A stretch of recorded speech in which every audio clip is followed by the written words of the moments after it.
Bonjour les amis et bienvenue à une autre capsule. Dans cette vidéo, nous allons regarder et apprendre à propos de la théorie particulière. Alors, 1, 2, 3, viens avec moi. Alors, une chose qu'il faut vraiment comprendre, c'est qu'on peut avoir des substances pures. Et une substance pure, c'est quelque chose où toutes les particules sont identiques. Ceci veut dire qu'ils regardent le même, ils sont exactement la même chose. Alors, des exemples de ceci seraient comme une tasse de sucre, où tout qui est dans la tasse est du sucre, ou comme l'image que j'ai mis ici, si on a du sel, tous les graines sont des graines de sel, ça c'est une substance pure. Alors, toutes les parties d'une substance sont semblables dans une substance pure. Maintenant, des fois, on regarde des choses, puis nous avons fait ceci dans le laboratoire la semaine dernière, et toutes les substances regardent le même, et ceci peut être un mélange qui est comme homogène. Homogène veut dire que ça a l'air que ça regarde tout le même. Alors, un mélange, j'ai juste utilisé ce mot. Ceci, c'est une combinaison de deux ou plus d'autres substances. Des fois, on a des substances pures, comme j'ai mentionné. Tu peux voir ceci dans l'exemple 1. Tu peux voir que toutes les substances sont des particules jaunes. Il n'y a rien d'autre dans le bécher. Dans la deuxième, on peut voir, ils sont toutes des substances comme rouge, vert, là. Ils sont toutes identiques. Alors ça, c'est ce qu'on appelle une substance pure. Après ça, l'autre catégorie, c'est des mélanges. Puis dans les mélanges, ça peut regarder comme il y a plusieurs différentes substances, comme on a ici dans le numéro 3. On peut voir des particules jaunes, des particules rouges, des particules vertes. Ou ça peut regarder comme l'exemple numéro 4, où on a toutes des différentes combinaisons de deux différentes choses. Alors, j'utilise le mot une particule beaucoup et ceci, c'est un mot qui est vraiment important dans le domaine de chimie. Ceci, c'est un élément de la matière. Et c'est quelque chose qui est invisible à l'œil nu. Ça veut dire sans le microscope, on ne peut pas voir une particule, mais avec de l'aide, avec des microscopes, on peut agrandir nos matières pour voir les particules dedans.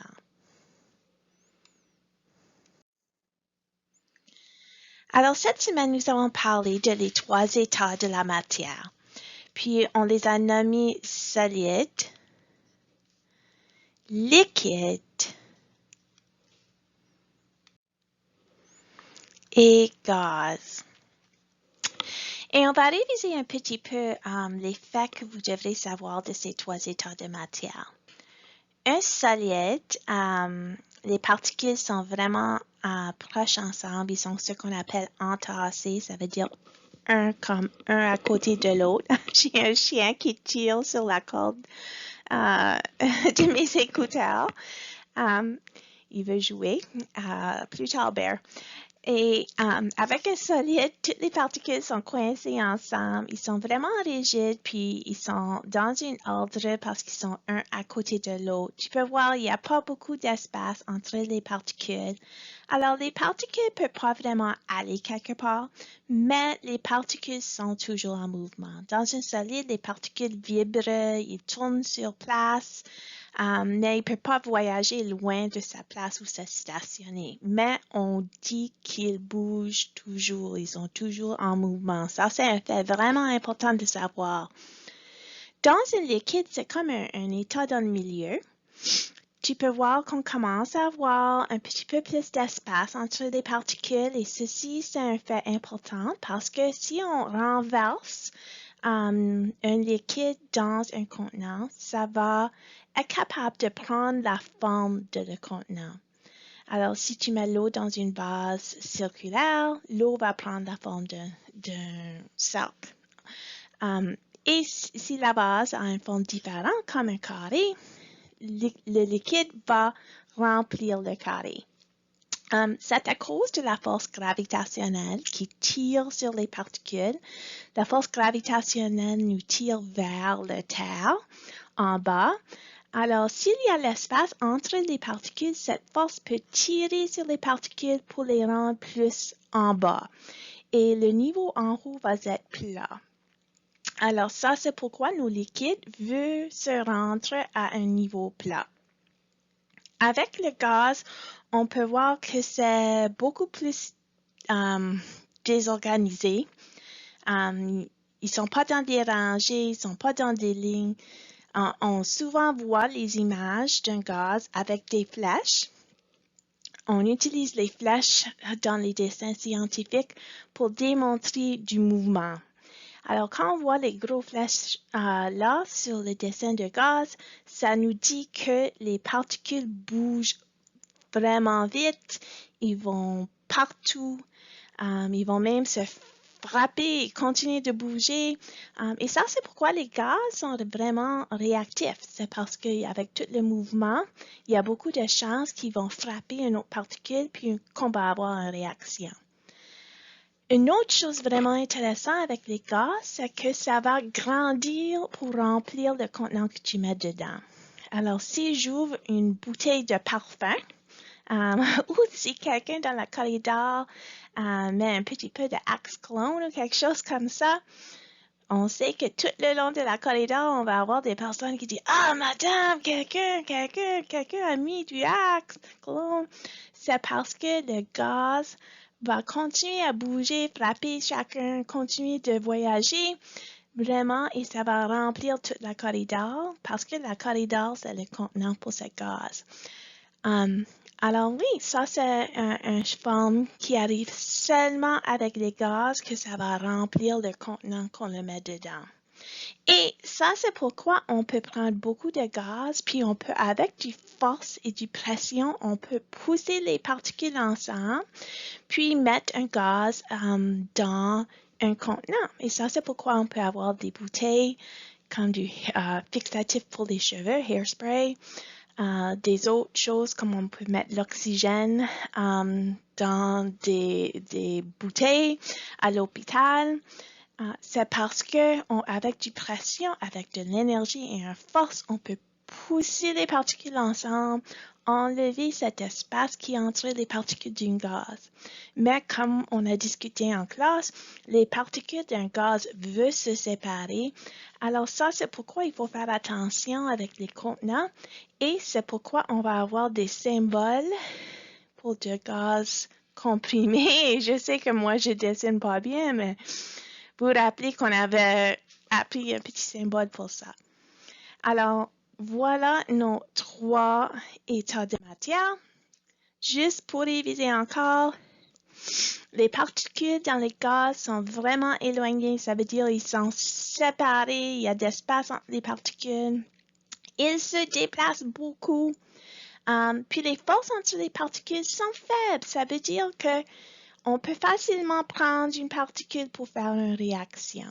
Il n'y a pas beaucoup d'attraction ou d'un vouloir de rester ensemble, et ça, c'est pourquoi ils se bougent, ils se voyagent loin de chacun.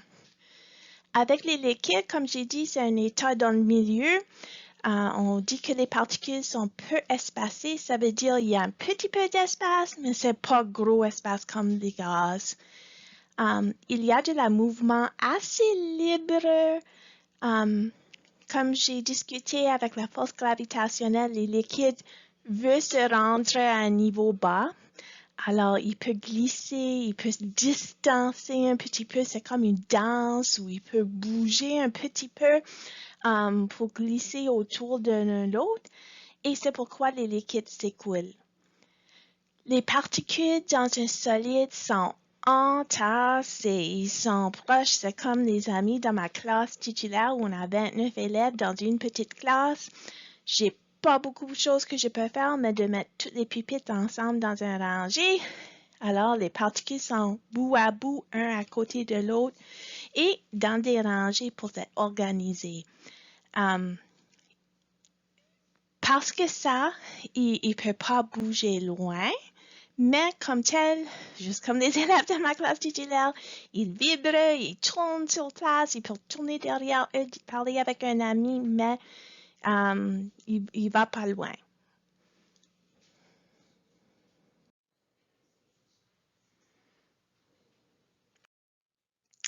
Alors, la théorie particulière, c'est vraiment important pour le domaine de chimie. Ça explique comment les solides, les liquides et les gaz vont réagir. Puis, il y a des clés, des choses importantes à rappeler. Et ça, c'est que toute matière autour de nous autres, c'est créé de des petits objets, des petites choses appelées des particules qui sont vraiment petits, assez petits qu'on ne peut pas voir avec notre œil nu. Il faut avoir des microscopes. Aussi, toutes les particules d'une même substance sont identiques. Alors, si moi je prends du sucre d'ici à la maison, ça va regarder exactement la même que le sucre que vous avez à votre maison. Parce que les particules de sucre sont identiques, ils sont une substance pure, ils regardent toujours le même. Okay?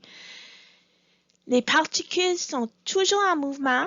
Et je sais, des fois, on regarde comme la table que moi j'ai mon portatif sur et je dis, ah ben, la table, les particules dans ça, ça bouge pas. Mais vraiment, ça bouge. Ils courent pas, mais ils sont en train de, tu peux voir, Bear m'envoie une balle, ils sont en train de vibrer, de tourner sur place. Alors, ils sont en mouvement. La température, c'est une autre chose qu'on va investiguer beaucoup lorsqu'on retourne à l'école. Puis on va regarder comment la température change la vitesse de les réactions des produits chimiques. Avec la température, on donne l'énergie.